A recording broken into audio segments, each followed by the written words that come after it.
Welcome back, ladies and gentlemen, to another episode of Nephilim Death Squad. I am David Lee Corbo, aka The Raven. That is Top Lobster, the father of disinformation. Before we get into today's episode, I would just like to remind all of our live viewers that this is only a 30-minute preview. After the 30-minute mark, we'll be going live exclusively to patreon.com/Nephilim Death Squad. If you want to continue watching along, enjoying an ad-free experience, chiming in the chat, and getting access to the episode before the general public, then patreon.com/Nephilim Death Squad is for you. Otherwise, give it a few days and the episode will drop in its entirety. Also, before we get into today's guest, a quick announcement. Don't forget to go over to toplobster.com. We have collaborated with Snappy Holsters to bring you some super dope tactical gear, including our Conceal and Carry holster, the Dangerous Retards edition. More on that front coming down the pipe, but for now, we've got this bad boy awaiting you over on toplobster.com. So go and check that out. Today's guest is William. William, if you will, for the audience who might not be familiar with you, let them know what it is you focus on and where they can find your work. Yeah, I have a podcast that's in the top 0.5% of podcasts in the world. I have 1,300 episodes on a wide variety of different subjects. So I guess I'm an investigative reporter. I've kind of become one. I've written 5 books. They're on Amazon. And I have 5 documentaries, which you can find on my Patreon. But it's kind of like just followed Aleister Crowley to the Smiley Face Killers to the Order of Nine Angles, and some of Cold Hollywood too. So I cover a wide variety of different topics. Well, William, what got you into this? What starts a conspiracy theorist on their journey? Well, I was in D.C. during the Clinton administration, and I did some brief work on the death of Vince Foster. And that really, he was murdered and dumped in a park, Fort Marcy Park. The public says he committed suicide, or that's the story. And it kind of opened my eyes to a lot of sinister things that happened there. I left D.C. in 98, and I haven't really changed my story like Vince Foster was murdered. But it kind of it was kind of a turning point. I was in my mid-20s, and I realized all the stuff that I'm watching on TV and the media, a lot of it is being puppeteered or controlled. So I was always interested in finding the other information, whatever it was, left, right, whatever kind of designation. I just wanted to know what the real actual history was. So I was always reading kind of documents or online when the internet kind of sprung up in the mid-90s at its very beginning. I was doing a lot of research there. And then 9/11 happened. I believed the story at first. And then a couple years later, I was like, this story is a bunch of baloney. I think I remember reading or watching Loose Change. And so that set me on another, research jag. And I was trying to find this out for myself. So I wasn't even a public figure in any way, shape, or form. I kind of published my first book in 2010 as an underground kind of book. Like I self-published everything, or have self-published everything. So anyway, I was doing a lot of research on my own, following a lot of people might know. Rigorous Intuition was a known board of like what you could call conspiracy theorists on all kinds of topics. It was an early board. I think it's still extant as far as a research thing, but I was on Rigorous Intuition following I went through an Alex Jones phase. I went through a Bill Cooper phase. Dave McGowan, I was reading a lot of his stuff as well, these influential, and listening to a guy named Visigoth. His name's Keith Hansen, who I ended up with his archives, but some of the original guys on the kind of alternate media were all on his show. Jim Mars and some of these other guys that you may know of, McGowan. So I'd say that was kind of it. And, just doing my research kind of independently, I was like, hey, nobody's telling these stories. Like, why isn't anybody talking about the occult or influence on political events, or some of these guys are in secret societies was verboten. It was forbidden. So, but I thought they were all important. Like, this is the crucial thing. Like, you have guys from secret societies who are running against each other in elections in the most powerful country in the world. So I was really interested. I was a guest. I put out my first book in 2010. I wrote about the West Memphis 3 in 2012.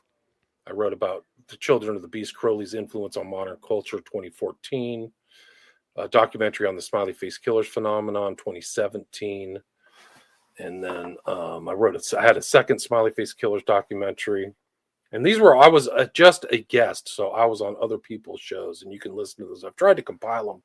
And then probably around 2018 or 2019, I was on YouTube before I got censored and was starting to I was working for Ed Opperman, who has sensibilities were very similar to mine.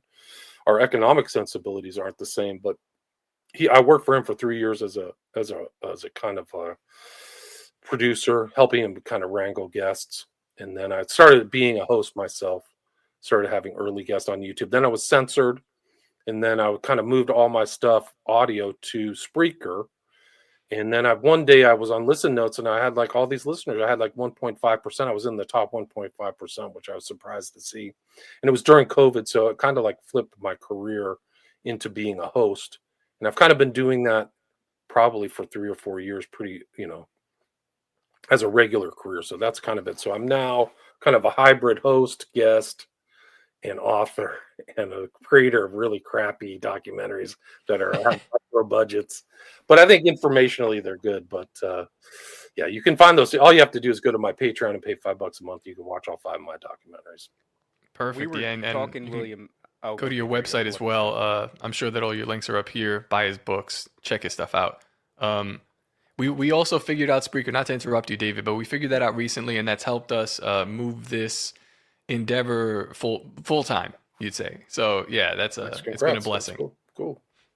One of the things, William, that we were discussing before the show started was you actually just wrapped up a show in which you touched on the developments regarding like Project Stargate and the investment to the tune of like $500 billion into AI. This is one of the first things that the Trump administration, I guess, is kicking around. I don't know how much it's been solidified yet, if we're actually moving in that direction, but I'd like to hear your thoughts on it, because it's something that's new and it's topical, and it's only happened in the past, like 48 hours or something like that. Right. And so it deserves a lot of unpacking. I wonder your thoughts on Project Stargate and maybe even why it's called Project Stargate. Well, that's a good question. So that's the remote viewing project they used to have, I think at SRI, Stanford Research, or something like that. All these characters who are also ex-Scientologists, which is kind of gives it a kind of secret society cult kind of veneer or influence. But yeah, I mean, the day after he's inaugurated, he brings out some tech bigwigs. Altman is not so much, but Larry Ellison's one of the richest people in the world, and Masayoshi Son from SoftBank was a huge investor, tech investor. And they're out there $500 billion to have this kind of new AI project, which promises the greatest thing ever, right? It's going to cure cancer. So they've got all this kind of public relations stuff. And they're going to have tons of jobs, 100,000 jobs. So it's all there. But like, are we talking about full immersion into AI for all of our society? Is this the beast system? Like, if you're paranoid, you'd be very suspicious about this. And suspicious that Trump is like rolling this out right away. Like, he and his crew, who are surrounded by tech people. If you saw his inauguration, he had like the who's who of the tech world sitting right behind him in the second row. Zuckerberg, head of Google, Bezos, Musk, and the head of Apple. They're all there. So he's obviously trying to influence them, and I think this might be just like a nice kind of payoff. Like, a lot of these so-called investments are, they want to influence these people, so they give them the public money. This is a way of manipulating and controlling private sector through public funds, right? So I think that this is very telling, and it's telling where he's going and where he's getting his information. Unless we forget, like, Vance is like a VC guy under Thiel too. So you've got these old Silicon Valley tech guys that are really much more involved in politics than I've ever seen. Certainly not involved as much in the Biden administration, but really, I mean, Trump has allowed them to get right into the inner sanctum of the Trump administration. So I think it's very interesting times. Yeah. Very, very rapidly, and the concern around it is I have a hard time feeling as if it's not malicious, only because you'd have to be incredibly tone deaf right off the back of the lockdowns and everything, and to be pushing this Project Stargate, this combination of artificial intelligence and how that's going to work with mRNA vaccinations in order to do something altruistic, right? It's like, how often does the government do anything for our benefit for free, right? That was kind of the big question when it came to COVID. It's like, hey, we're going to give you this vaccine because we really care about you. So it's a medical intervention that you don't have to pay for. And don't worry, we've got it covered. And as if that's not shady on its face, to then come back again within the first 48 hours of you winning the presidency, securing the presidency, to then say we're going to dump in, I guess that would be $500 billion into artificial intelligence to once again revisit the mRNA vaccination. And it's for your own good because we're going to cure cancer. I mean, it feels like the old Trojan horse, right? Where you have this beautiful thing packaged, it shows up to your doorstep, it's promising you everything, but we already had an experience with that. And so my point is to say, you'd have to be incredibly tone deaf to not recognize the public's hesitancy to get involved with something like that. Especially so early in you securing the presidency, it almost feels like he just doesn't care. He's there now, and he's got an agenda, and he's redlining it. As soon as he hit the pavement, he's taking off running. Totally agree. And, they'll say whatever they want to get elected, right? So now that he's elected and secure, he can do what he really wants. So it's Operation Warp Speed times 2. And he's never repented or recanted his thing of warp speed, which was a disaster. And they switched out. I mean, my understanding is that what the shot that you got could have been anything. I mean, they really had the potency. It's really a giant experiment. And you see Palantir is very much involved. This is Teal. Palantir is involved in this huge outlay of this. For people who don't know, there's no way they could have put those shots out without preparation. There's no way you can come up with these billions of shots. It would have taken years. So they had to have been moving this agenda forward to have those shots ready, right? It's not something where I can make a call and say, send, 500 million shots out today, right? You have to have the preparation and everything. So they knew that this was going to happen.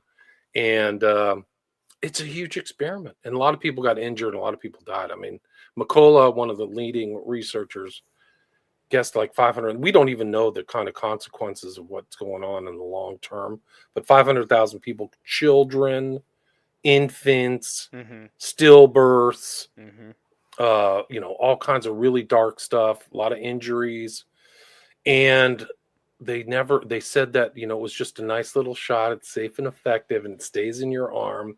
And what they're finding out, and it's very dark, is that some of these people who took the shot, they're still producing the spike protein. So they're basically, and it's a good cover because it causes so much systemic problems that you could die of anything, a stroke, a heart attack, cancer. So, and they ran a pretty good disinformation campaign during the height of the lockdowns. We were talking about it just the other day with all this egg stuff appearing when it comes to the UAP stuff. And how sometimes I wonder whether or not some of the things we hear in the news and the media are actually signaling to other elites, right? If we were to get really down the rabbit hole. And it wasn't long ago that we were having like an egg shortage, or like P. Diddy was putting eggs in guys' butts and things like that. Or also, that was for science, David. How dare you? Sorry, my mistake. But there was a time, 2019, 2020, and then it continued on, where they were trying to link cardiac events to egg consumption. And then, of course, we had egg shortages, right, where they were culling flocks of birds because of avian flu. There were factory farm production plants burning down mysteriously. And so I couldn't help but wonder if that egg discussion was part of this thing. But as far as them running cover, they obfuscated so much of the numbers, and they attributed deaths to COVID in one way or another that had nothing to do with climate change, right? Climate change is causing climate change was another one. But the thing I think that really gets me is the big problem with the mRNA vaccination was that, among many things, it was experimental in the sense that there was no long-term data that had been acquired yet. And now here we are all these years later, 4 years later, 5 years later, and we have, I guess, something you could consider long-term data, but it's rife with all kinds of concerns like cardiac events, right? Myocarditis, inflammation of the heart, whether or not these fibrous clots. There's still a lot that has to be determined. What's the truth? What's not the truth? And in that way, it's still very experimental. We don't have an answer for all of those things because they've been running coverage for so long. So the idea that we're rolling it out again when we have so many loose ends to tie up, so many questions that are unanswered, and so many big concerns. I mean, it wasn't long ago that healthy high school track students were dropping dead of cardiac events. Soccer players that was a really big one, having cardiac events on the field. And so, and the public, rightfully so, was wild with speculation as to whether or not these things had anything to do with the inoculations or, what have you. We never got answers for those. And we're doing it again. It feels... Not from the state. Not from the state. It's all been private individuals doing the research, which should tell you everything. So why isn't the state, why isn't Trump out there, putting $500 billion to figure out what happened? Oh, we're just going to move forward and you're all going to be left with the wreckage, right? So, I mean, it's incredible. He's exposing and revealing himself. A lot of people didn't know what was going to happen once he became president. Now we kind of get an idea. AI, more MNRA, and you say this isn't tested or this isn't, that's what they're telling the public. In my opinion, it came out of DARPA and they knew exactly what it was. There's probably, Fauci is a bioweapons expert. He presents himself as a doctor. He's never practiced medicine in a patient environment and never in a clinical environment. He's a freaking technocratic bioweapons expert liar who knows about propaganda. And he's still propagandizing. So there's so many things that should have been done. This guy should be doing it. Trump should be doing it. And when he's coming out of the gates like this, people better be... This is Trump 0.2, warp speed 0.2, right? It's also alarming. RFK hasn't been designated a spot at HHS, and I have some friends that are supposed to be in that administration. One of the guys is he's a whistleblower at Eco Health Alliance. I don't know if I should say his name or not, but he was a big part of, in the early days of COVID, at least the vaccine distribution, of taking it down, saying these people have no idea what this is. And he was supposed to have a spot in this administration. Nothing's been approved yet. We also know other people who are kind of like tangled up, waiting to be approved. But RFK hasn't been approved. It's strange. It's strange to say the least. I'm watching Trump, and he's also doing this thing, right, where he comes in and all of these societal tensions that can easily be relieved, he does it with the stroke of a pen. And people are going to fawn over it. Like, he's like, oh, guess what? There's two genders. There always was. We don't need an executive order for that. But it's like, it's bolstering his base so that now when he's introducing this mRNA shot again, it's amazing to watch them fall in line. So I don't know how far this thing could actually go, but that's a super interesting part. Also very interesting as a side note, he's got Elon Musk and Sam Altman now kind of like chomping at the bit because, OpenAI and Grok, I think they might still have an open lawsuit against each other for scraping data from Twitter. And now they're both within the administration. So it's like he's sitting there and he's sick these two technocrats on each other. And it's like he's going to see who wins. 2025 is going to be very strange. No question. It's just a bit incredible. This last year has been incredible. Tried to kill him. It's just like... Did they? I think they literally wanted to have his head blown off in July in Pennsylvania. All the things were in line, right? They put him in this, Burton or whatever the place was. And Harris is in Philadelphia at the same time. And then Jill, who's really probably running the country or the point person, is literally in Pittsburgh. So he's 40 miles away from Pittsburgh. So they have all their operations and stuff in Pennsylvania at the same time they try to kill him. And the timing is everything because he hadn't appointed Vance as his vice president yet. So it would have just caused incredible chaos within the Republican Party to kill him at that time without a designated successor. They missed. He just kept moving his head left and right, saved his life. That's my opinion. Because two people died. We know that one of the guys in the stands died. They're trying to say, "Oh, did he really get shot?" and all this other kind of engineering reality type stuff. But yeah, what do you make of, because there are some things like what Top said about these things that are easily alleviated and do well for public opinion, but are just done in a matter of a pen stroke. One of the things that I think plays well into that is this idea that we have this drone incursion, and it's something that we've dove deep on the show a few times. And the narrative is evolved pretty tremendously, right? Because when you looked at the drone situation in New Jersey, it was it started off as private ownership, just individuals with drones, and then eventually it got to the point of like a critical mass where there were so many of them it couldn't be just that. And so there was a blip on the radar where I believe a senator from New Jersey insinuated that these actually had to do with Iran. And then that was immediately backpedaled. And some of the more local authorities in New Jersey were saying things like, they're not ours. The federal government needs to tell us what's going on. They're chasing naval warships. It kind of goes away. It comes back. Next thing you know, it's on Sean Ryan's show. It has something to do with this shirt that I'm wearing, which is the Cybertruck blowing up outside of Trump Towers. And then it becomes insinuated that it's China. And even still, that narrative has seemingly fallen away. The other day, we get another representative from New Jersey, I believe this happened in the last 48 hours, saying that he has experienced these things changing from drones into orbs. Do with that information what you will, but the point that I'm making here is, during his inauguration, Donald Trump addresses that topic and says, we're definitively going to get answers for that. Let's get those. He talks to somebody named Susie, and he says, Susie, let's get the answers for that right away. Let's work on that immediately. And we haven't seen any results from it, but it's the guy's busy, understandably so. I think he signed how many executive orders in the first day that he was in office? It was something wild. I think, was it like 200 or something like that? I could be maybe even underselling it. But what do you think is going on there? Because at the same time, we're getting egg UFO retrievals from military vehicles. We're getting Stephen Greer's and Elizondo. I forget how you pronounce his name, but he's Luis Elizondo. Yeah, Elizondo. Yeah, and it's admittedly, as somebody that I think that I've got a pretty decent handle on things, despite the fact that there's a lot that I don't know.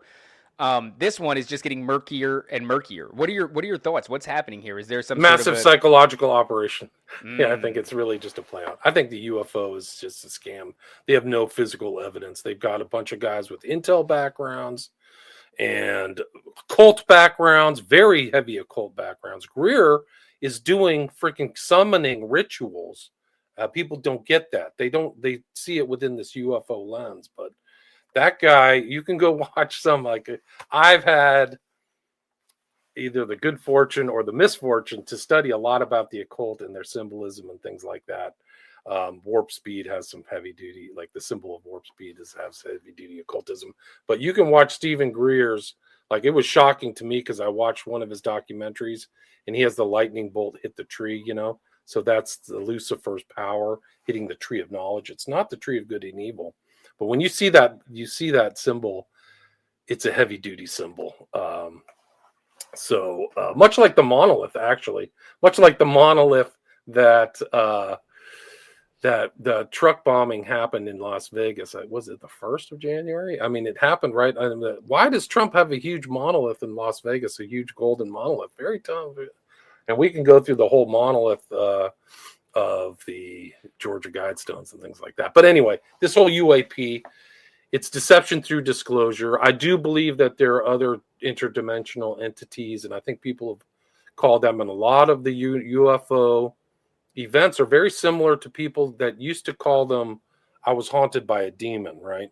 So these are very similar phenomenon of like demon, and a lot of these people who are having these, like, who are experiencers or something, they have other experiences too. Like, they talk to their dead grandma and are like spiritualists or something like that. So a lot of those UFO people are of a different kind of makeup, psychological makeup. The real ones that really think that they've been abducted and stuff like that, if they're not flat out lying. But I would recommend people check out the documentary Mirage Man or read the book UFO Spooks and Kooks, because you just see this intel operatives all over these places and occultists. So this whole kind of, it's their legion. It's not even like there's two of them. These people are into black magic and stuff like that. Well, I would call black magic, that are propelling the stories of this UFO stuff to the public for reasons. That is for financial reasons too. Yeah. That's a lot of our concern here on this show, and I think this plugs into work that you alluded to earlier, and I'd love to hear some of this idea that, like, Lamb, for example, was this entity that Aleister Crowley would have communed with one way or another. I don't know if it was the one in the Great Pyramids or if that was Awas that he channeled. But It happened in, believe it or not, it happened in New York City in That's right. 1918. So Crowley did these, like what he would call a working. So like there's Lamb. That's included at the very end of his kind of occult encyclopedia he called the Equinox. That was an additional piece called the Blue Equinox. And it's a picture of kind of for people who are not seeing this visually, it's a picture of like a gray alien, right? What people say the gray alien. What he would do is these workings, they were like magic rituals, but they didn't take place during a certain time for an hour or something like that. He'd do them over days and he'd repeat things. And he was at one Washington place, is my understanding. So he was in New York. Actually, he came to New York on the Lusitania. And once the Lusitania got sunk and the U.S. was in the war, kind of firmly in World War I, he left New York. But he stayed in Manhattan. Like Curly had very high taste and a lot of money. So he would stay at one and he would do these workings. He would hang out, usually have some kind of like helper or some, ritual assistant. But then he would do some kind of magical thing and write things down. And he was into astral travel. So that was kind of a component of his workings, is like, and sometimes you would see in some of his writings, you would see his astral planes. And he said he could communicate to people through astral travel, actually. But that is actually called the Alamantra working. So it's Alamantrah. And the outcome of that Alamantra working was this communication with this entity that he called Lamb. And it's a derivation of the word Lama. So you hear the Dalai Lama, right? So Lamb is part of that kind of thing.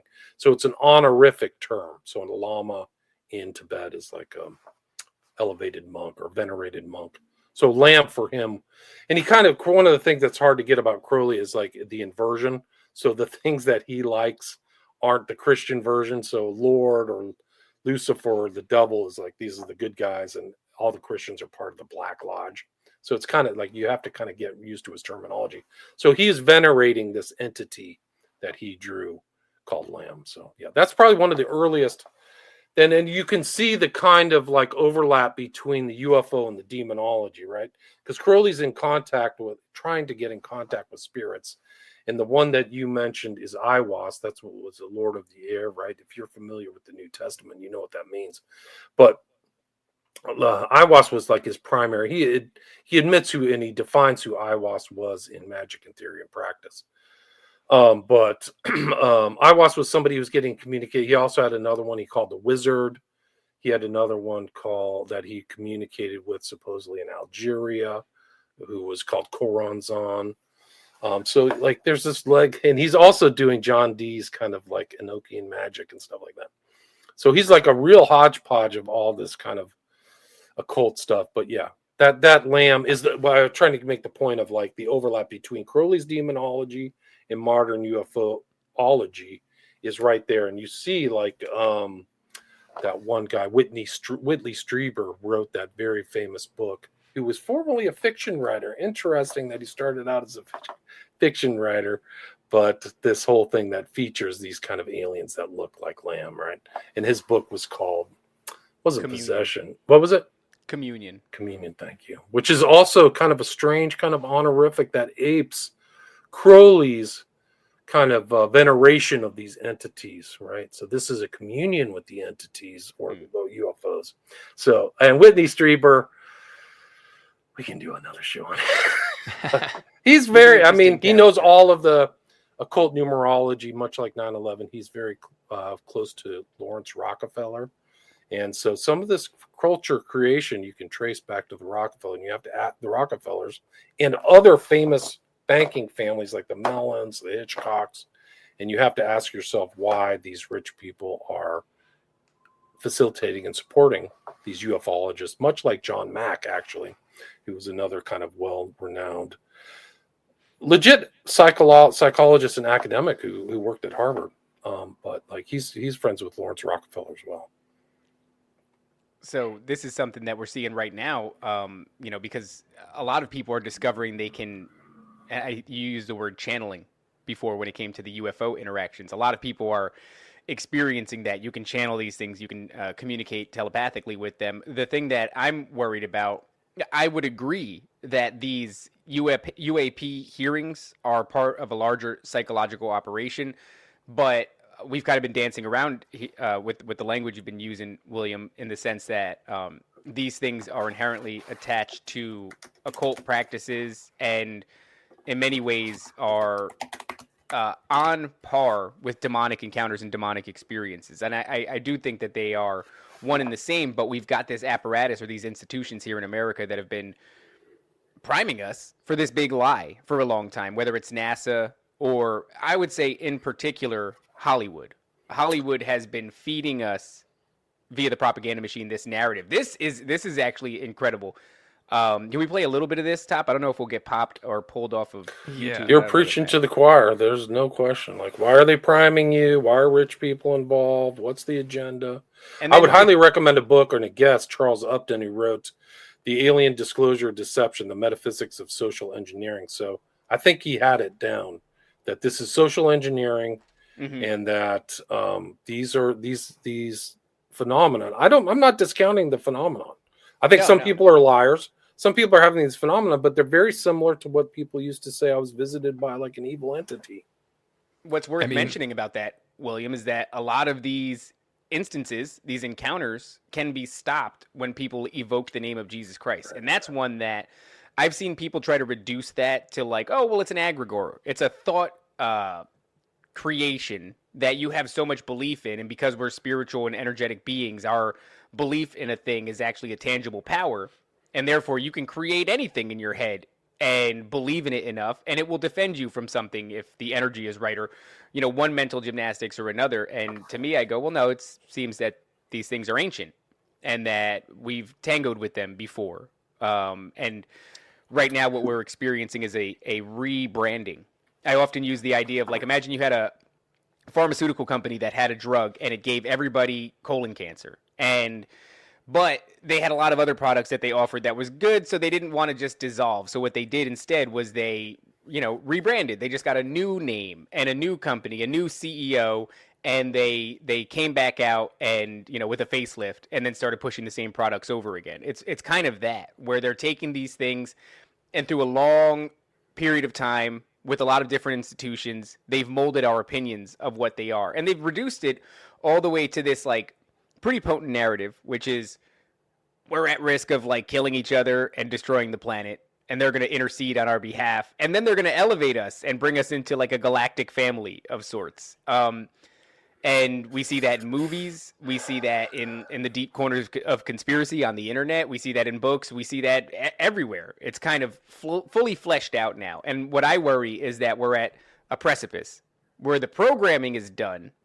And you got to imagine it was awfully important for them because they've done the programming for a long time. It's a very long game, one that men who started it wouldn't live to see the fruits of it. And yet they continued on for all this time. Surely it's important. Surely there's an end game. And I kind of feel, especially these past few days, because the egg thing is strange. I don't know if you've been following it, William, but it's like... It's not that strange. If you understand the occult and Crowley, go read Crowley and the idea of an egg and the idea of the body of the soul as an egg, and his references in the Book of the Law to an egg, reference all that stuff. It's a very potent symbol. And so I think that's... And you'd see... Lady Gaga was once brought into a show in this divine egg. Yes. These are all occult references. She's a witch, in my opinion. Oh, yeah. So yeah, it's called the Orphic egg, ORPHIC egg. And this is something that is like in a lot of cultures' mythos as far as their creation mythos. There's Lady Gaga crawling out of it. Hole in the egg, right? That's what he said? That's what Lamb said, apparently. Some sort of revelation that was given by Lamb to Crowley. It's his parting words to Crowley were, "It's all in the egg." So there you go. So it overlaps too. And we'll read the Book of the Law. I don't have my reference manual at the ready, but yeah, the egg is it's an important symbol through Crowleyism, and I think the occult in general. So it makes sense that people are being, like you say, primed. People are being primed for an event, and at a certain moment, they will pull the trigger on that event. Much like 9/11, if you remember the lead up to 9/11, they were like, "Oh, Islamic terrorism's everywhere. Bin Laden. Oh no!" And then it happened. Bin Laden did it. Yeah. Right. So they had it all ready for the I social wonder if engineering lamp. what do you think that is, William? Because I hear people go back and forth on it. We speculate pretty heavily. Is that like, freeing them of some sort of karmic retribution, or is this softening the minds of the public so that they'll more readily receive an event like that without? I don't know. So. They're being primed. I think that for whatever kind of rollout that they're planning, I think a really important statement was FDR saying nothing in politics happens by accident. So if anything happened, much like the allowance of the assault on Pearl Harbor, these kind of false flag operations, or the invention of the Gulf of Tonkin, which never really happened. It was just total fantasy. They made it up. All these things are primed or they're ready to facilitate some rollout of a new set of agendas. So I think that the whole notion of it expiates these evil people by informing you that this is what they're going to do. I've heard of that, and I've heard of that. I think it goes back to Michael Hoffman's book, with the monolith on top, right? The monolith, he calls it an ashlar of cult perfection, which I'd mentioned earlier, that Trump Tower in Vegas is a huge golden monolith. So Michael Hoffman's book, which I can't remember the title, Psychopolitics or something like that. Anyway, I think that Michael Hoffman says if they tell you what's going to happen, it expiates them of guilt or anything, and I don't know if I buy that. Right, that's like a karma thing. A quick aside, I don't want to get us distracted because we're rolling here, but the monoliths, do you remember, what year was that? It was maybe right around Trump's first presidency. They were just showing up in random places. Right. Yeah, what secret societies and psychological warfare. So the monolith is a very important symbol. He mentions this. There's a whole section in Secret Societies and Psychological Warfare about the monolith, and they're everywhere, and they're this similar shape. So they don't really. This is kind of like the darker aspects of the occult that really you have to be initiated. Actually, much like William, I'm sorry. Much like the Tesseract. I just want to make the audience aware that we are now at the 40-minute mark, and we're going to be going live exclusively to patreon.com/Nephilim Death Squad. If you'd like to continue watching along, then that's where you can do so. Otherwise, give it a few days, and the episode will release in its entirety. And they can learn about the Tesseract and the monolith, the deep, darker meaning right here. I was like, we're going someplace deep, and let me cut, because I knew we were going to be hanging and banging there for a while in this conversation. So I'm very interested in this idea. The Tesseract, that's a four-dimensional cube or something of that nature, and popularized, and I think on purpose, by the Marvel Avengers films, which popularized a number of things, by the way. It was kind of like the real breakthrough moment for not only this idea of an extra dimension, but also this idea of the multiverse and portals really were birthed out of these. These are concepts that have existed for some time, but as far as becoming popular with the general public, the Marvel films did that, and I'm very skeptical of it. So I would love to hear your thoughts, William. What are these monoliths all about? I'll have to look into the Marvel films. I didn't know that they were referenced in there. But the monolith, like I just mentioned, Michael Hoffman's book, which I wish that he would have footnoted. I don't know where he got this, but he calls it the ashlar of occult perfection or secret society perfection. So the monolith, the shape itself, has kind of, and the dimensions all have meaning. So when they did 2001 A Space Odyssey, written with Arthur C. Clarke, a high initiate, total pedophile, NAMBLA member, he was a NAMBLA member? Yeah, no, it's been confirmed. Wow. I did a show with and actually Sean McCann of Wake the Dead might be a great guest. He's the one who taught me about the Tesseract from another occultist. But anyway, what I was getting at, Arthur C. Clarke co-wrote 2001 with Kubrick, right? They were writing partners and brainstormers, really. Like Kubrick did tons of brainstorming on all his films. But they have that monolith they found on the moon, right? That kind of sets off the adventure. In the book, that monolith, its dimensions are 9, 3, and 11 feet tall, right? So you see this 9/11, this 11 theme pervades the culture. Apollo 11, 9/11. So you see this mention of magic. They're thinking on magical terms. Right. The average profane non-initiate is not thinking on magical terms. That's why the kind of notion of like the egg So, like, to somebody who's been initiated, this repeated mention of eggs, it will make them sit up in their chair, like you're seeing the birth of something. But to the profane non-initiate, they wouldn't register as anything that important. They wouldn't see a pattern there either. Anyway, so the monolith is repeated in the kind of the design of the what used to be called the Georgia Guidestones, which got blown up, thank God. And also, if you look at the Millennium Tower in front of 9/11, the Hilton Millennium Tower, interesting, old line family, huge international family. The Millennium Tower is a huge monolith. And you'll see this kind of thing repeated over and over again, this kind of structure. But like I said, it has an occult. It's like the whole notion of masonry is like this idea of the builder, right? So it's all symbolism and stuff like that. So this is like the building stone of the pyramid with the all-seeing eye on top, right? Or the Eye of Horus, really. So like you were talking about earlier, like working towards this kind of ultimate goal that people are working on that they'll never see, right? So it's kind of like these ashlars and these monoliths are placed where I'm trying to think where else. You saw it mysteriously show up in the desert in Utah. There was a couple of places where it mysteriously showed up, and it was weird because like some of them showed up and had discernible rivets. There was like a lot, and maybe some of them could have been copycats, but then there were some that were almost seamless. And the only way you're going to do that with that big of a piece of stainless, it could probably stainless, you're going to do that with maybe a brake press or something like that, but it's a huge piece, and so you would need a tremendous shop in order to brake press that at that angle and create this big seamless monolith. Who has a steel shop? Who's buying the material? Who has a brake press that big? That's an industrial size brake press. I've operated them before. You'd be in a pretty considerable shop to get one of that size in order to do that.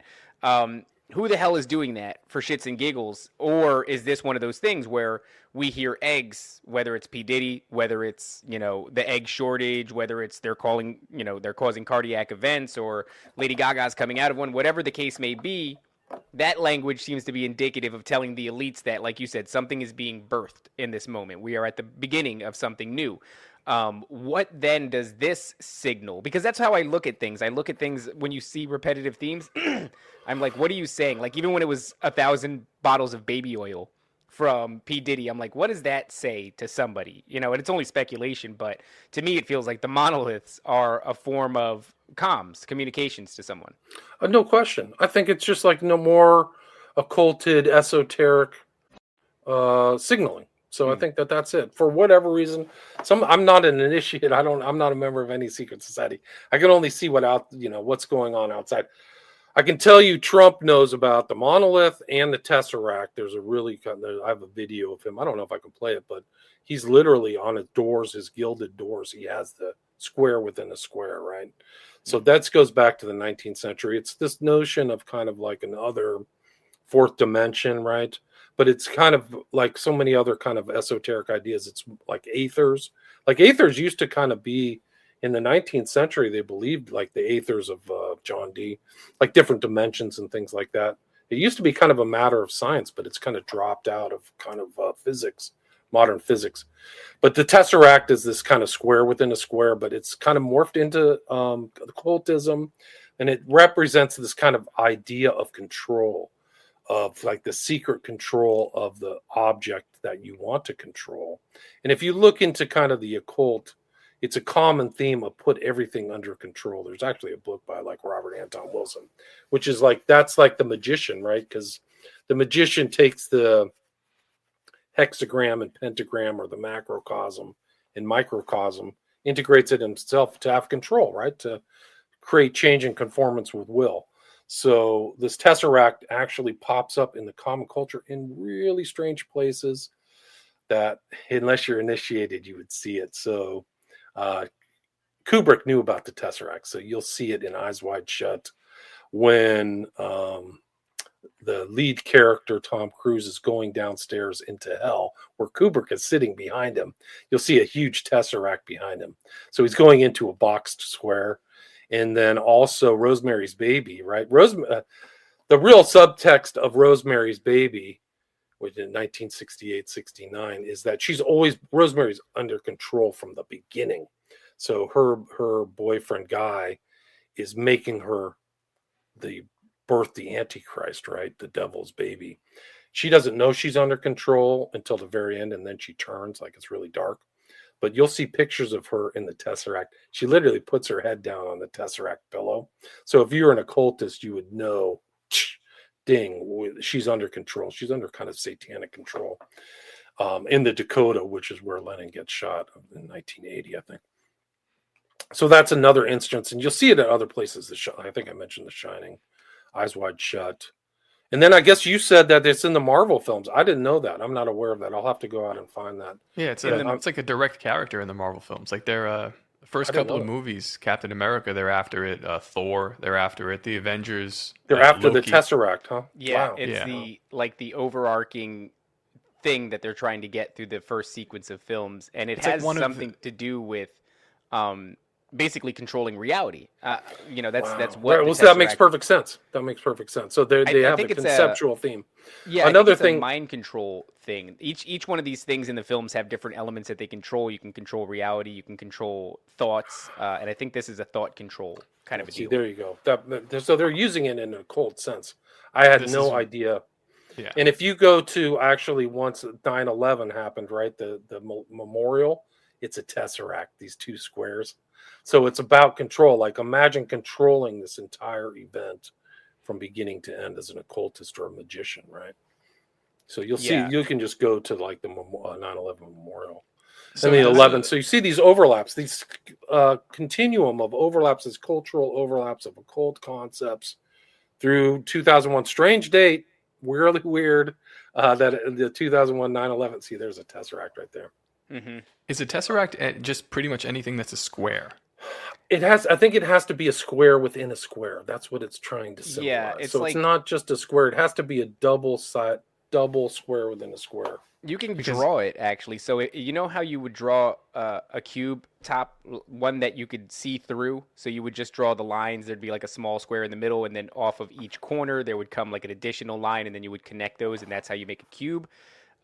You would then draw additional lines off of the corners of the cubes and connect those as well. It's a fourth dimension. It's actually referred to as a hypercube. And thank you, Top, because this is exactly where I was going next. I wonder, William, do you think there's any sort of connection there between this idea of the Tesseract and this idea?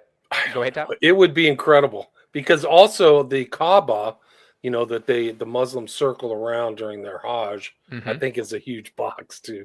So I don't know how deep it goes, man. And Saturn and the black cube of Saturn.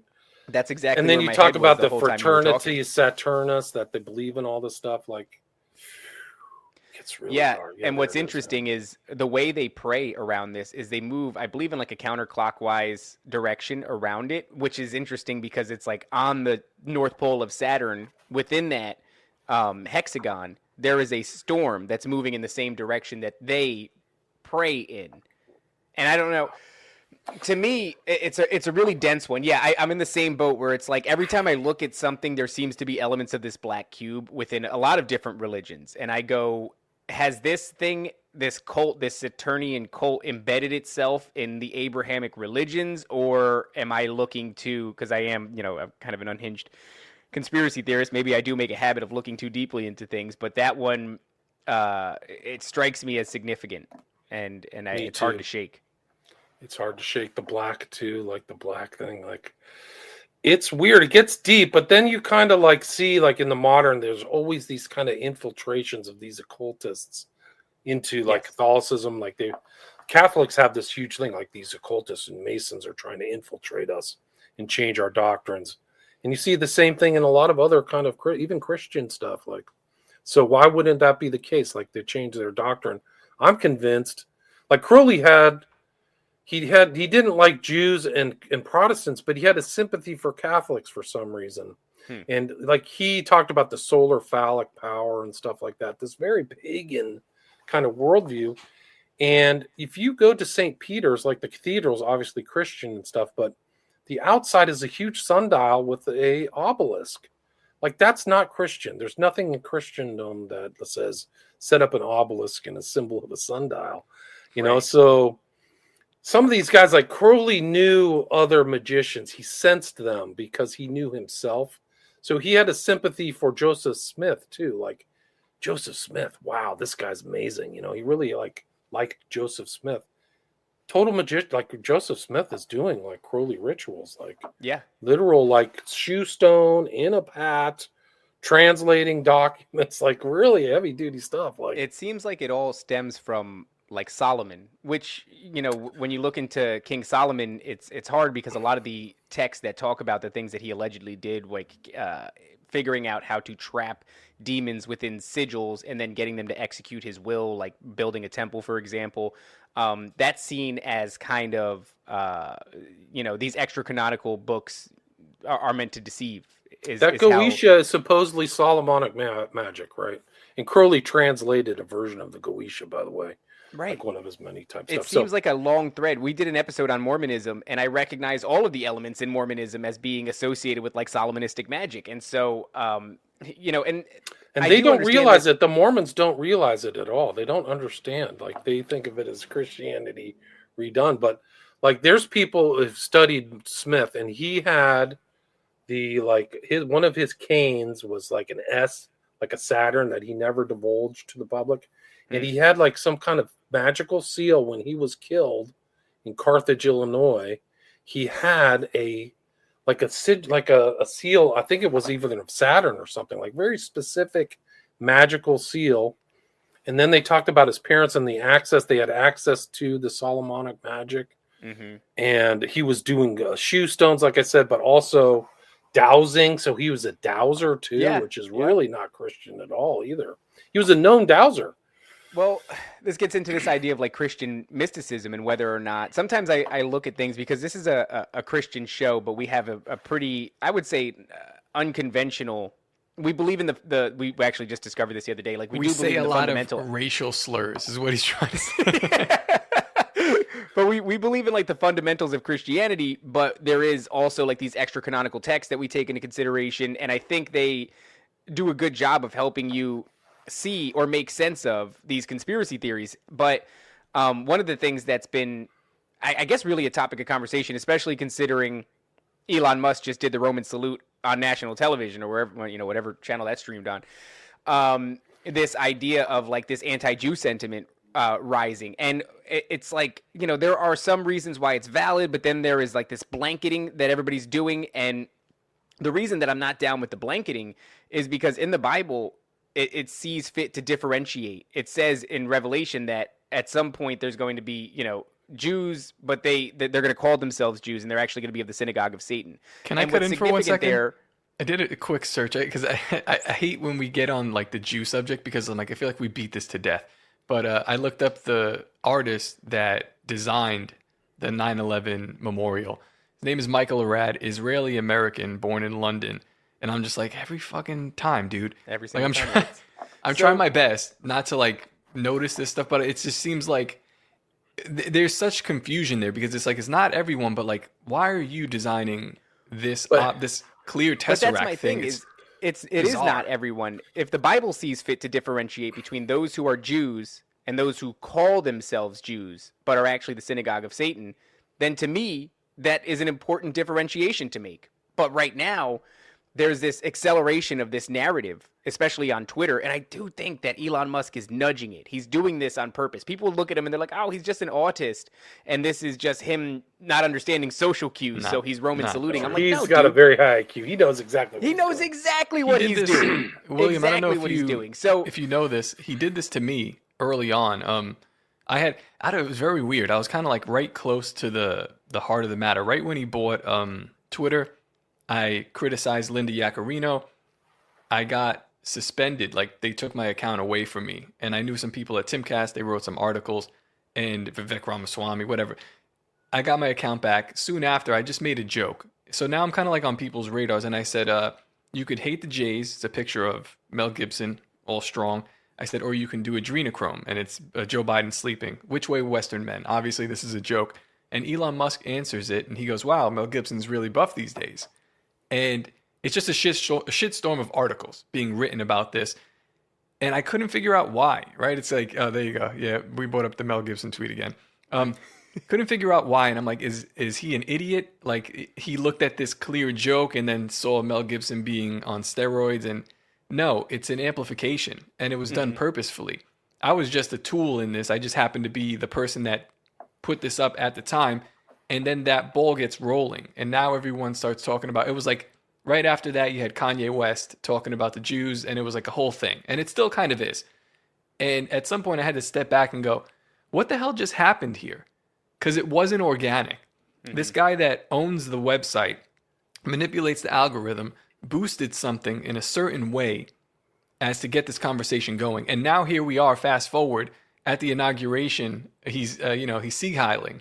Kind of. So I'm like, what? It can be interpreted that way, right? I mean, the fact that it can be interpreted in both ways is telling, I think. Well, I mean, you could say grabbing his heart and whatever. My heart goes out to you. Sure. kind of Or deal. we could say, and I'm not saying that he's like a secret Nazi taking the place of Werner von Braun going to Mars, whatever. What I'm saying is that this is done purposefully. He's signaling something, and he's creating a reaction.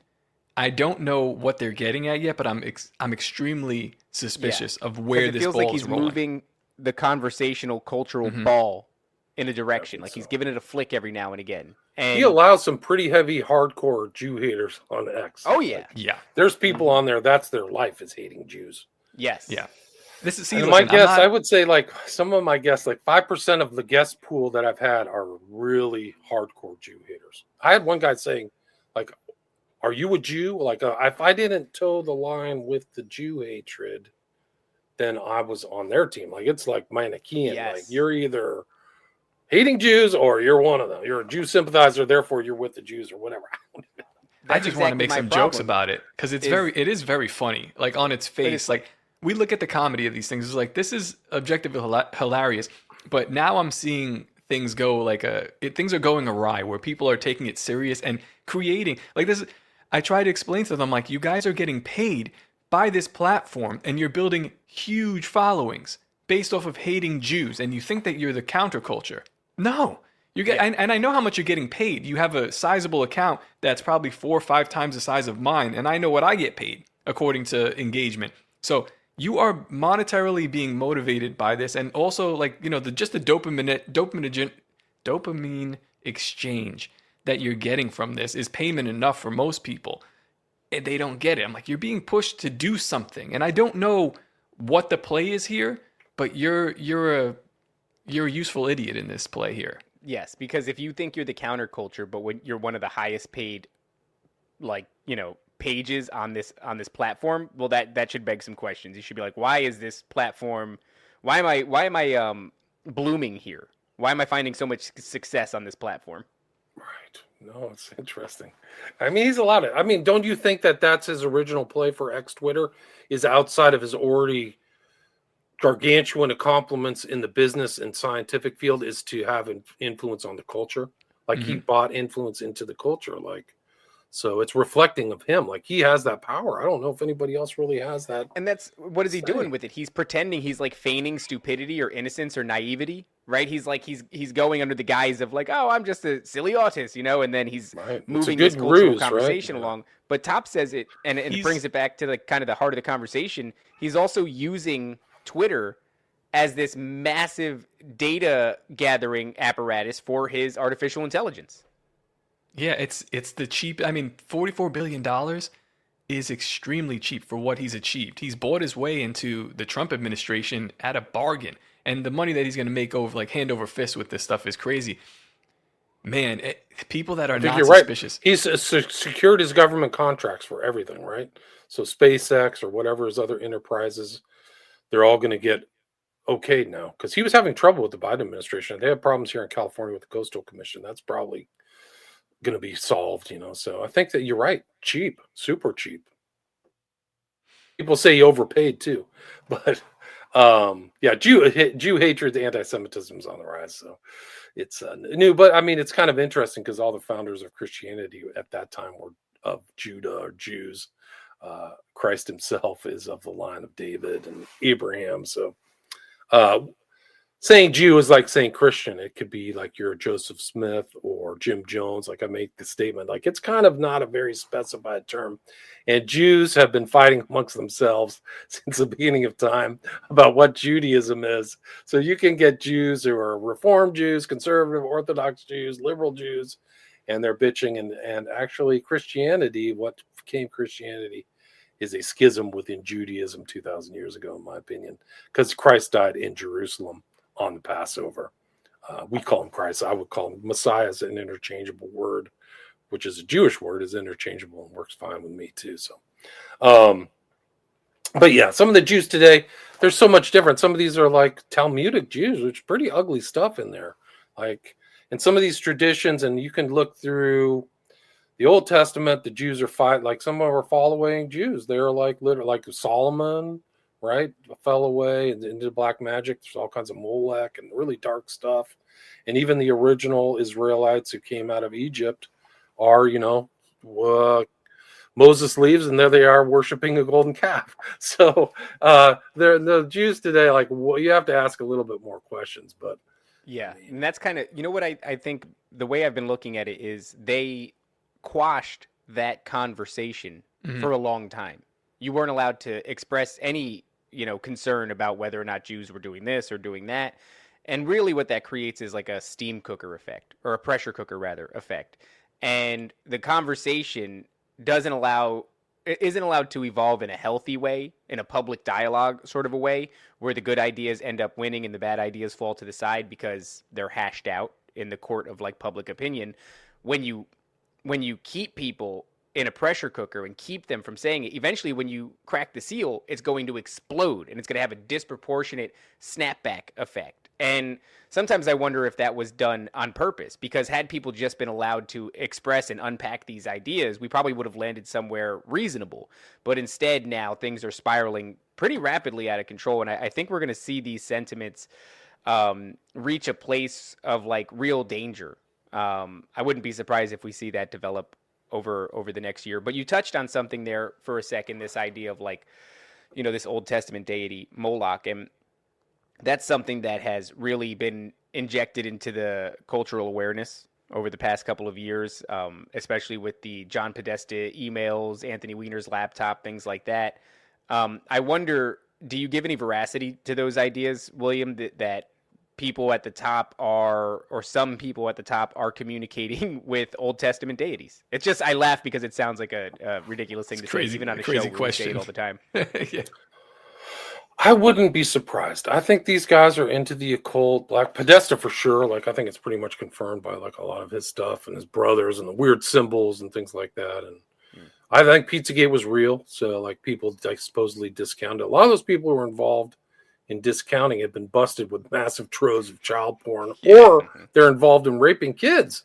Like This is like the defenders of it turned out to be like involved in that dark stuff. So I'm not surprised. Like Crowley, like I think that he was involved in all kinds of black magic. So I wouldn't be surprised if these guys are in it. And then the themes of what they're involved in are consistent with like occultism, total control, global control, this kind of dissolution of the culture, open borders. So it would be consistent. It would make sense to me that they were involved in Old Testament worship or like child sacrifice. Like Crowley wrote about child sacrifice. I have an article about it. I can put it out, but like there's child sacrifice in Libra 66 and stuff like that. It gets very dark. Whether he was involved in child sacrifice is another thing, but he certainly has written about it. So these old people, like these old pictures of sacrificing your kids to Moloch, I think, like, who knows? I mean, how much different is Moloch than that owl that's at the Bohemian Grove? Like, I don't know. And there's a fake mock sacrifice, right? Yeah, I mean, Like how much different is sacrificing to Moloch and Planned Parenthood? I don't know. Good point, right? It's very dark. Like it's like there's some really dark stuff going on in the modern world. Like these, and they were literally. I mean, I think Harris had these abortion vans or something going along with her. Like it was a celebration of death, like going along with her campaign. Like, oh, I'm surprised you lost. That's sick. You're sick. you're a freak. Like, I mean, aside from the fact she has a 2-digit IQ and probably is a cokehead and really never achieved anything in her whole political career, which is really scary. But yeah, like, so, I mean, that's not surprised Trump won. I mean, he looks good compared to some of these other incompetent DIE buffoons. So, but yeah, worshiping these old gods. I think that's kind of like what the Order of Nine Angles does, and there's some definite thousands of members of that. These kind of old dark gods that are reminiscent of Lovecraft. So I think Can you expand on the Order of Nine Angles? I had brought it up, and from my cursory knowledge of it, we brought it up to our friend Jose Galison. I think you've been on his show. Yeah. I do a show with him, Tower Gang. He's hilarious.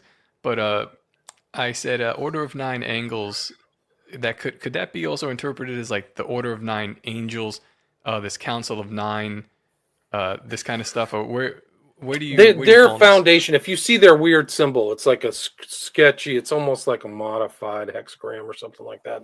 But it's supposed to symbolize the 7 planets, and then an entry into the kind of all the other realms, and intro and outro. So those are the 9 angles that separate all those. So that's how they got their name. So I don't think it's the 9 angels. Yeah, so that's it. They're a more modern kind of group that kind of grew out. The guy who started it, his name was Myatt, who came out of, he was literally in a Gladio group, the Stay Behind group called Combat 18, and also the far right and the racial far right in the UK, and then got involved in occultism. So he's also involved in politics, like Nazi politics, and then occultism. And so they kind of started building up this kind of written documents and this corpus of stuff that's grown to thousands and thousands of pages. But they really started kind of becoming an impact with the advent of the internet. So late 90s, early 2000s, and grew into kind of a global kind of group with cells, kind of like terror cells that the left, like maybe the Weather Underground have. They called them Nexians. And then they infiltrated American military, and also Atomwaffen, which is a kind of a localized group here. But also groups were influenced by the ONA still this day, actually. There's been deaths. And they've morphed. It's kind of like an ideology. It's kind of like easily ordered ideology that can morph into the culture and actually ties to Elon Musk, believe it or not. There's a strange tie through the Order of Nine Angles, through the culture, to this group called Bring Me the Horizon, who Musk, one of his baby mamas, Grimes, did a show with. But these Bring Me the Horizons, like, that means the sun's coming up in the morning, so you've been out all night, you know. But this O9A, this ideas have really permeated because of the internet all over the world. I did a show with one of the biggest YouTube channels in Russia because they wanted to talk to me because I published Global Death Cult about this kind of advent of this new kind of occult group by Myatt and some of these other writers. Myatt's like in his 70s or 80s now. He's still around. You can find him on Twitter, believe it or not. But his little baby has morphed, grown into these other groups that have been banned in like Australia, and also kind of morphed into these child abuse. There's a consistent strain of CSAM, child sexual abuse material and abuse, and then it morphed kind of into this group 764. So the O9A became 764, and all these other little subgroups of these very sick people abusing kids online, and then going crazy and shooting people. Like this Satanism drives them crazy. And there was a guy who's associated with it who just killed some people, Solomon Henderson. I think he was in Kentucky or something like that. This happened yesterday. So he was involved in one of these really weird groups, and he was black, which is really weird. But he's wearing hard right iconography that comes out of Atomwaffen with these kind of skull handkerchiefs and things like that. Yeah, we actually got our channel suspended on Tower Gang. Go subscribe on Rumble for reading his manifesto yesterday. Wow. Yeah, it's bad. I wouldn't read it out loud again. It's crazy. There's some N words, but it just shows this kind of ideology. It's very dark, very sinister ideology that grew out of, some guy who was literally in Shropshire, this kind of very underpopulated part of England, and this went all the way around the world because of kind of its viral nature of information and modern Satanism. And my book, Global Death Cult, which it's weird. Like I put it out in 2021, it spikes in interest. So like it's passive, sales, but like all of a sudden I'll sell 10 books, in a day, which I'm not even publicizing because of the interest in the O9A. It's been banned. They call it something else in the UK. They get proscribed, I think is what it is. Like if you are a member of the O9A or one of these groups, it's Rasenkrieg or one of these groups, you get an automatic 10-year sentence. Like they're not joking around. So membership in this group, you go to jail if you're an admitted member of some of these O9A kind of offshoots. But sorry, I was bringing up the idea of the angles, the 9 angles, and you're saying that those represent like different cosmological signs. But what I was referring to before is the Council of 9. I've been actually looking up that while we've been talking, and so within Egyptian mythology, there is the Ennead, which is a group of 9 deities that ruled over Egypt. There is the Council of 9 of like Saturn High Order, but that's a book. I'm trying to find, because there was one time I was made peripherally aware that there was a Council of 9, and that this was noted from something that Crowley said, but admittedly I'm having a hard time, so it might be a misnomer. Well, it's referring to a group of interdimensional or extraterrestrial beings that oversee the council. But the number 9 is also, it comes up a lot. Like it comes up in Norse mythology and Egyptian mythology. In Christian theology, there's 9 classification of angels. So like the O9A, the 9 angles that are, I guess they're looking, astrologically, that it starts to like ring bells, and then you tie in this Satanism, and when you're thinking about the New Age philosophy, extraterrestrial beings, whatever, demons, and then you're talking about a cult of the 9 angles that's looking at astrology, which these angels are sometimes tied into with, like they refer to them as the stars in the sky in the Bible. That's why I started to think about how is that tied with all the rest of this stuff, like besides child grooming and all the other awful shit that they're doing. Yeah, because it sounds like they're doing all the same shit. Yeah, they're doing the same shit. But it's just the N and the G, or or the L and the E are swapped up, and that's the only so far as looking at it on paper, that appears to me to be the only difference. Yeah, I mean, I think that Esalen, believe it or not, they were overseen by a Council of 9. The guys who started Esalen, which is a full-on kind of like new consciousness, countercultural site that Manson was at, and all these Leary would go there, and Lawrence Rockefeller supported. They actually had some kind of interdimensional kind of hierarchy that oversaw them, which a lot of people don't know. And also these guys, some of these other early channelers after World War II, like tried to channel and contact the 9, like the 9 above. And I don't know how many of the White Brotherhood, how many there are, but that's all kind of like Blavatsky, Alice Bailey, yes, who morphs into the UN with these ascended masters and all this stuff like that. Apparently there's a Council of 9, also known as the Council, was a group of powerful businessmen and politicians who sought to gain power, wealth, and control for its members. They operated mainly in the United States of America. Did they list their names? Not on this. I mean, it's if I went onto the website, maybe, but it's because there was one guy who like was with a lot of kind of industrialists, and they tried to contact or were in contact with the Council of 9. He has a Slavic last name or Serbian. I can't remember his name.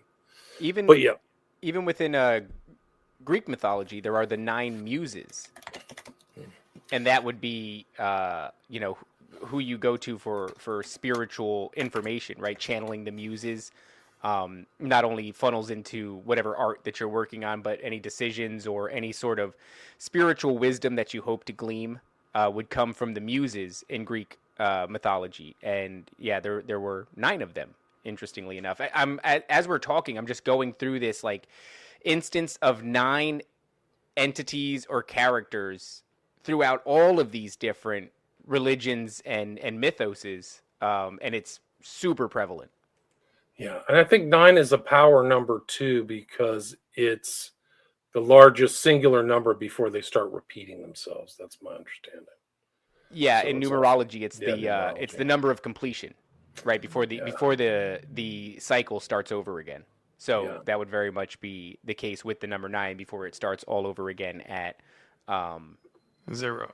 at 1 and 0, right, right. And then there is I'm getting stuff on the CIA and the Council of 9. So there does seem to be some precedent for that, those two things having been associated. But this is just something because, like I said, it's this. I mean, even the geometry, right? So we've taken to the idea that like the geometry that exists within these rituals that these Satanists and Luciferians will do, um, I think it is akin to the idea of like sacred geometry, right? Or the golden ratio, right? The idea that like the pentagram can be um, infinitely made into a perfectly proportioned rectangle over and over and over again. And this is like something that Pythagoras and what became his cult, I guess, were obsessed with.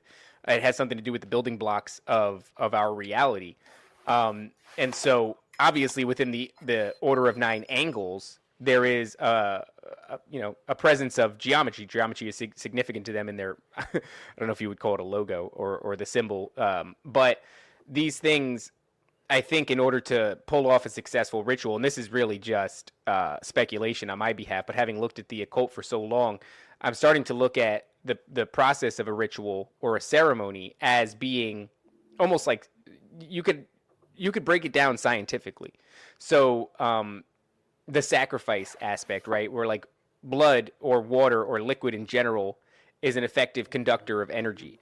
And there is such thing as emotional energy. We've learned that from these experiments that they do where they'll speak negative or positive affirmations to a cup of water, and then they'll freeze that cup of water within the crystalline structures of the one that was spoken positive affirmations to. There is order and there is beauty, but within the crystalline structures of the water that was spoken negatively to, they don't form a pleasant geometric pattern. They form chaos. There's no rhyme or reason. It's kind of a mess. And they also have performed this experiment with like plants. You could see that a plant will grow more successfully if it's inundated with positivity and love versus something that was exposed to a lot of negativity. That will grow slower or it will wither and die. And so clearly the emotional aspect to an event can charge things energetically one way or the other. So you have this conductor in the way of blood. You have this emotion in the way of like terror. You also have like a resonance or a frequency aspect in the way of the chants that they're doing. And I think even the ambiance of being in hoods and being candlelit and everything being sort of dark and negative, all this adds to this energetic exchange that's taking place. And so I think you could break it apart in those ways, relatively scientifically or pseudo scientifically. And so I see all that in this order of 9 angles. But once again, we're just not incorporating this entity aspect. And I think that it's right there. I've just not done an effective job of finding it yet. The one that I was trying to remember, his name was Andrei Puharich. Have you heard his name? I have. Yeah, Puharich was a guy who was trying to channel the 9. He said they claimed to be the Ennead, just like you guys mentioned. But this is a modern guy, but he also was like working with like Asters and Arthur Wait, M. who Young. is this? Andrija Puharich. He was just brought up in the episode we did with Rob from Black Labs. That's a really rough name. So Puharich? that's another. Yeah, Puharich. Puharich. Look him up. Was he the guy that was involved with the experiment? Oh man, it's where tinfoil hat comes from. They implanted something in this guy's head, and he put tinfoil around his head in order to keep the microwaves out. I think this dude had something to do with that. I wouldn't be surprised. That's interesting, though. So he's trying to channel these entities, and they're referring to themselves as the same group that the Egyptians would have been ruled over by. Yeah, it's something like that. Yeah, that's very interesting. That's the thing that keeps getting to me, because I knew there was a connection in Greece, and it seems it would have been the Muses, and I knew there was a connection in Egyptian mythology. Because the way we operate here on this show is, I suspect there's a lot of truth in these other religions, I don't think that the deities were out. What would you call them? Egregores or analogies, metaphors for the seasons or the stars or what have you. I think they were actual entities that these people came into encounter with. I think they're the same ones from one group to another. It's just that their names change phonetically, and I think that they are actually these 1/3 of angels that would have been part of the fall in Genesis 6 of the Bible, just given different names by different cultures. And so that would also explain why the theme of 9 repeats itself. Maybe there's like a hierarchical structure within these fallen entities, and 9 of them being the more authoritative ones or the stronger ones. I wouldn't be surprised. I don't know. 9 Nazgul, that also comes to mind. Yes, yeah, right? that comes So, up as well. I mean, yeah. and look, Lord of the Rings is basically the story of Jesus Christ in many ways, right? You have the suffering of Christ in Frodo Baggins. You have the resurrection of Christ in Gandalf the Grey, who then turns into Gandalf the White. And then you have the return of Christ in the return of Aragorn, the return of the king. So, for that to make an appearance there as well, it might be more significant than we think. Sauron, Satan, all the stuff, And I would argue also that that's why it's such a good film series, is because it just resonates with us on a level that we didn't quite understand. Agreed. Yeah, it's remarkable. Yeah, there's more research to be done. I don't know. I'm almost positive that Council of 9 pops up at Esalen. I'm almost positive. I don't even think it's on the internet though. I just want to see. But really yeah, quick. Esalen's very important. No, okay, I'm not going to get anything here. It's there. So there seems to be some connection too with the Council of 9 and the CIA, but that is much more conspiratorial in that I don't get credible results on that kind of a topic. So that requires a deep dive. But I'm very sure this is something we've been orbiting for some time, and we've not really gotten to the heart of it. But I wouldn't be surprised, to your point, that to find out that these things are comparable in some way to, whether it's the 9 that ruled over Egypt or the 9 that had something to do with Greek mythology or something like that. There's a connection there. I'm just not seeing it yet. Okay, I think just give me a second. I found continue to go because I found the connection that we were talking about this guy just recently, and he was somebody that I made a little bookmark and said, do a deep dive on this guy, and then I never did. Is it the guy with the tinfoil on his head? It's possible. I like that idea. That it would be the guy with the tinfoil. He might be involved with the Spiriphone. Oh. Yeah. So Puharich, Arrigo. Are you familiar with Arrigo, the Dr. Arrigo? No. Doesn't sound familiar to me at all. Arrigo. He's a Brazilian doctor that channeled. So he's not even a doctor. He was like a cab driver or something. Some dude channeled this German doctor, this entity that was a German doctor, and people would come into his, office, and he would do surgeries on them with a rusty knife, and actually heal these people, give them medical advice, tell them what to do, where to go, what to take, and people were actually reporting that they were getting better. It's a phenomenon, but this guy Puharich came down to study him. And Puharich is also involved with the Spiriphone, which was he was somebody that was like doing tests with it as well, where they were like channeling entities with this certain frequency. This guy's everywhere. We have to really dig. And what did you say his significance was with the 9? He was sitting on a board. He was working as a channeler with some other people, and then like they contacted the 9 or something like that. But Arrigo is like a precursor of Yao of God, it sounds like. From I've done a show on Yao of God. That's a very dark character. Wait, so Top, is this the same guy? It's the same dude. No, is it really? Yes, because this guy was like, it seems like he had a lot of money and he was respected in his field, and he's going around doing a lot of weird shit. Yeah. But it all points They wrote back. a movie about him. 2022 a movie came out, and it was about his life. Yeah, this guy is channeling entities. The 9. Okay, so Puharich claimed to have contacted the 9. Yeah. He did a lot of paranormal research with like Uri Geller, spirit communication. So he explored ideas, comparable to the Spiricom, which was that device that I'm talking about. So they made that information, I guess, readily available, and he just went and kind of made his own. People were channeling entities or talking to them like on this sort of phone thing, and the originators were coming down with schizophrenia, which is very interesting if you've studied Dr. Jerry Marzinski's work. He's also worked with NASA. This dude, What? a lot of red flags with this guy. Oh my this God. is interesting. Yeah, William, this guy, he created a device that was like reliably allowing people to have prolonged communication with people on the other side of the veil who had passed away. This was like in the 80s. This wasn't even that long ago. And there were people that were coming. He didn't create it. Someone else created this. He was just, it seemed like he came in. He's like one of these guys with money. He came in afterward and then developed something similar and messed around with it. It's like, man, that's interesting. Oh man, we might have just gotten the link. If we figure this thing out, it'll be because of that guy figuring out that little link right there. he's definitely a key. Yeah. Wow. Very cool. That's very exciting. Have you heard of Dr. Jerry Marzinski? They want us to tell you about. Marzinski, it doesn't sound familiar. Who's that? Okay. Oh, you'd David, love to go talk. ahead. You should talk to him, William.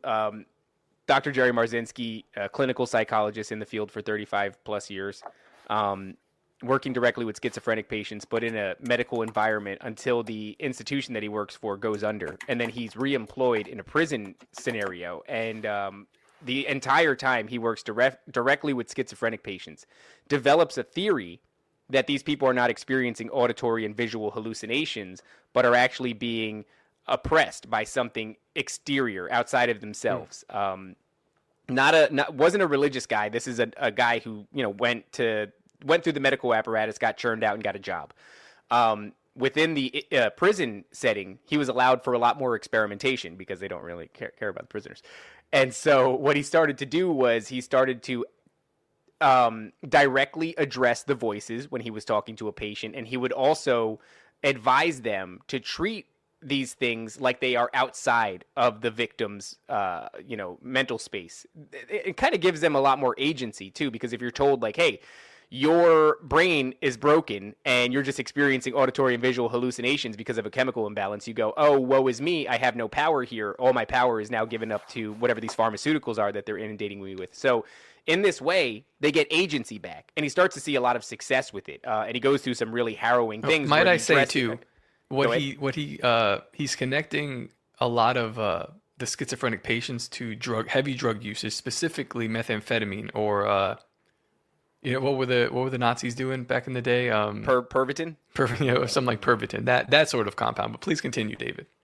So to make a long story short, he ends up having a harrowing experience. Basically, he has one guy that he's in correlation with pretty often, and he brings him into the office and he says, how are you feeling now that you've been addressing the voices? And apparently he found some success, but what ends up happening at one point is I forget what he asked him. What did he ask him, Top, that made him go blank? He showed him someone else's work that it was just like a couple of pages, and he said, read this, what do you think? And the pages were theorizing, what if these voices in your head were not your own? What if they were outside entities? And the guy read that, and then he kind of clams up like zombies out and looks at him, and some kind of supernatural occurrence happens there. Tell him about it, Dave, because I tell this story all the time. So what ends up happening is Marzinski is suddenly made aware of like an electric crackling sound. There's no visual associated with it, but he hears it, and he can hear it enough to tell where it's coming from. And he watches it or hears it crackle, climb up the wall, go across the ceiling, go down the wall behind him, and then even deposits itself into his empty wastebasket next to his desk. To the extent where Marzinski literally leans over to look inside of this thing. And the guy suddenly, what happens, Top? He like asks him if he heard that, and the guy just kind of goes, "I gotta go." And Marzinski's like, "Yeah, dude, you do gotta go because it's a terrifying experience." So sometime later, after this dies down and is in the past, he shuts down his shop for the day and goes home. And then when he bumps into the guy down the road, he goes, "Hey, can you come into my office real quick?" So he comes in and he goes, "What happened the other day? It was really strange. We were talking and he's like, yeah, I started to hear the voices." And he's like, "What was that? Did you hear that crackling sound, like the electric crackling sound?" And he goes, "Yeah." That's the voices. I'm surprised that you heard that. And so Marzinski goes, well, what happened there? Because you kind of went catatonic. And he's like, they started to tell me that I had to find a shiv and stick it in your guts. And Marzinski goes, well, why didn't you? And it's funny because Marzinski felt like he had a rapport. So, like, he figured the guy was going to say something cool. Like, nah, I just ignored that. And he goes, I couldn't find one. Yeah, no one would give me one, and I couldn't find one. And that was it. Yep. Like, dude. So, what I mean, the there was a hell? lot of strange things that came out of this. Like, those voices started to talk directly to Marzinski, from the patient. And they would say, like, you have no right to interfere with our way of life.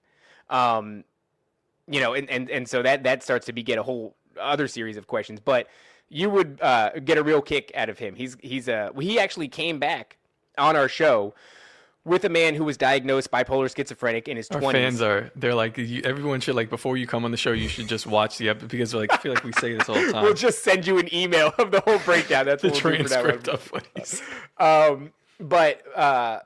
Man, I forgot where I was. Oh, this idea that you can't interfere with our way of life, and I forget where I was going with that. But it's a very I remember he brought this guy on who was diagnosed bipolar schizophrenic in his 20s, and then overcame it by treating them as if they were external to his own psyche, and then went on to have a successful career as a mechanical engineer, and then comes on our show to express, like, this story of overcoming schizophrenia, and he shows up with Dr. Jerry Marzinski. It's a really phenomenal conversation. So is it imagined that they're external from their consciousness, or is it real that they're being oppressed by entities outside of their consciousness? The reason that I would say that it's real is because they have like precognitive sort of like they can predict things, small things usually, that are about to happen in the near future. I've seen this a lot with schizophrenics. I have a schizophrenic aunt, and I've done a lot of research on it. I've listened to testimony from schizophrenic people.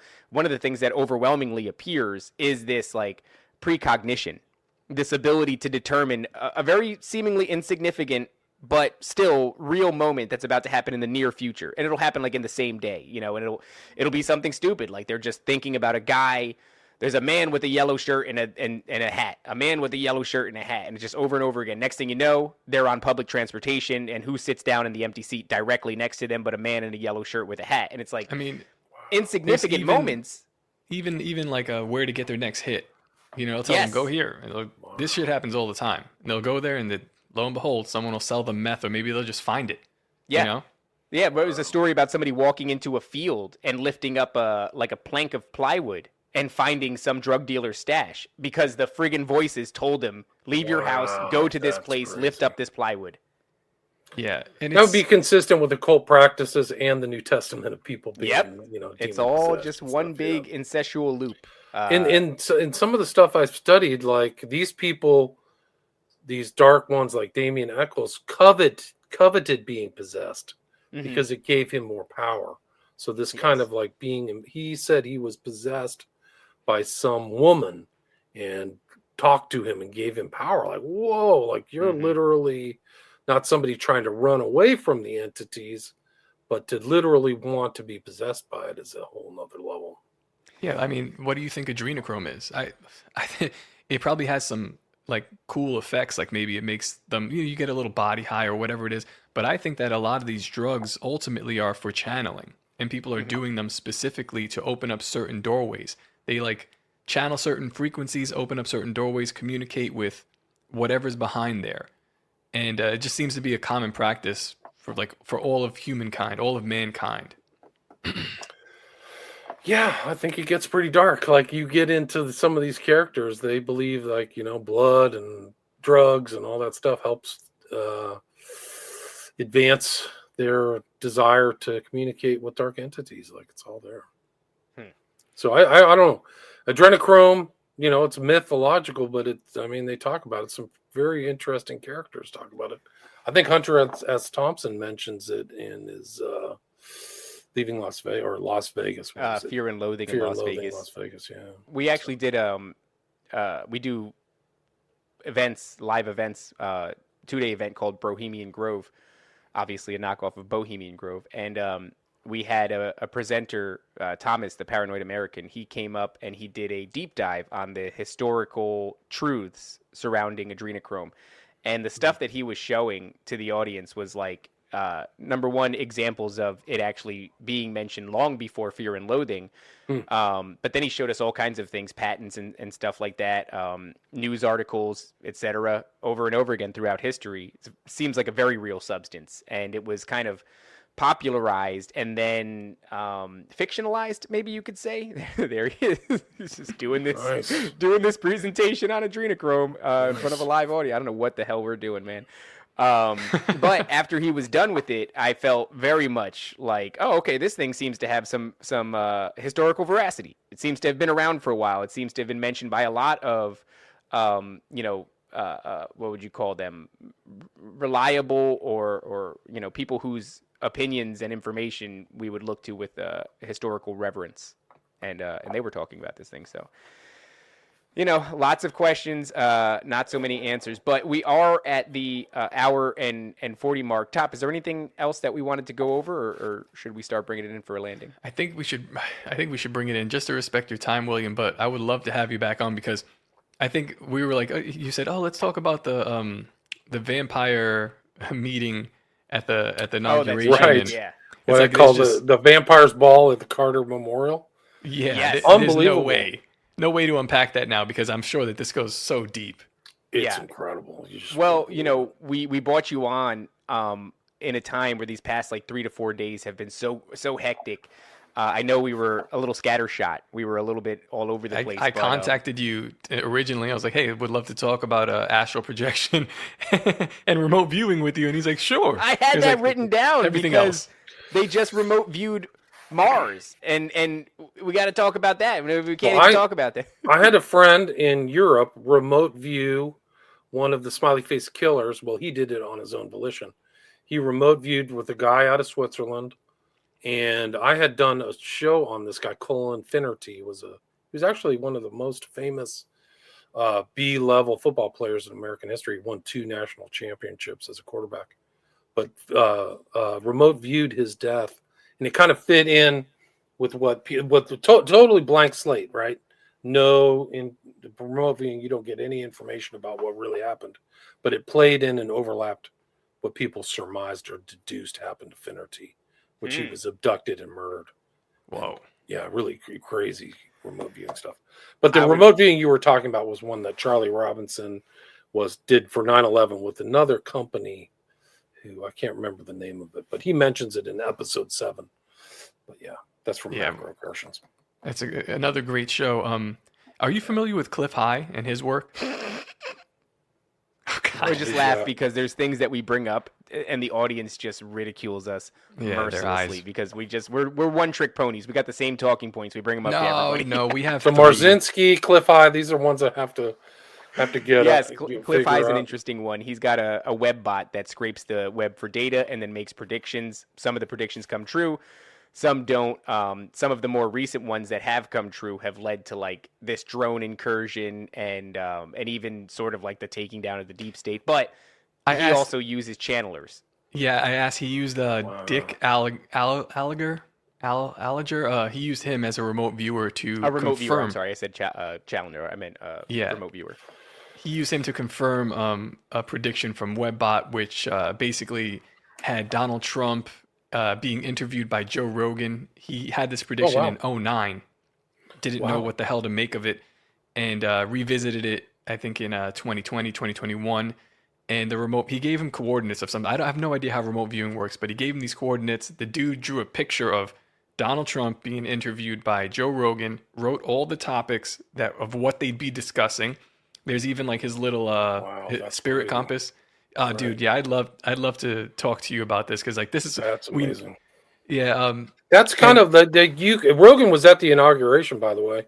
Yeah. So I mean, a lot of that stuff, and Trump, for people who don't know, lauded his son for getting him on those shows, which may have been the lever that changed the entire dynamic of everything, because Vance and Trump went on Rogan, Vaughn, Dylan, and also Musk was on Rogan at least a couple times before the election. So They reached that's a huge audience right there. A big turning point. But yeah, it's I think so. What's significant about Cliff High's work, and I guess if we should do like an episode where we talk about some of this stuff, but that's not even an important part of this prediction. The important part is that it's a precursor to what he says will be revealed after, which is sci-fi world. And he immediately predicts some kind of melee in the skies. And December 5th, 39 days after the event of Trump being interviewed, we start getting this weird drone incursion. And it's like right on the dot. Very strange stuff. I'd love to see your work if you looked into it, man, because I'm sure you'd see some things that we've missed. I don't know. Try.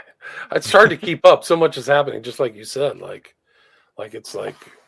It's a full-time job these days. There's so many different subjects and so many things happening. I mean, it's great for content creation, but it's very difficult for finding the proper thread to pull on. So, I guess what we're doing here on Nephilim Death Squad is we're trying to address all of it. We're doing as many episodes a week as we can and deep diving to the detriment of our own sanity on these topics regularly. But William, I really appreciate your time with us today.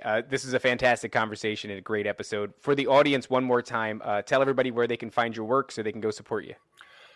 I have 1,300 episodes on a wide variety of different topics and authors at William Ramsey Investigates. You can on Spreaker, iTunes, Spotify. My website is williamramseyinvestigates.com. You can find my 5 books there if you want a signed copy. And they're also on Amazon. And then I have 5 documentaries, a lot of visual studies on stuff at my Patreon, William Ramsey Investigates. I put a lot of stuff on there without ads, so people can come. Oh yeah, and I'm also on X too, so I post a lot and stream a lot of stuff there too. So I stay busy. Cool, man. Yeah, I definitely suggest everyone listening, everyone following me, go follow him because he's probably doing better work than we are. If you want to know what's going on. Again, William, with a good head. Thank you very much. Guys, we'll be back tomorrow. I forget who we have, but we will be back. We're here every day to our own detriment. And until then, don't forget to obey, submit, and comply. We'll see you guys later.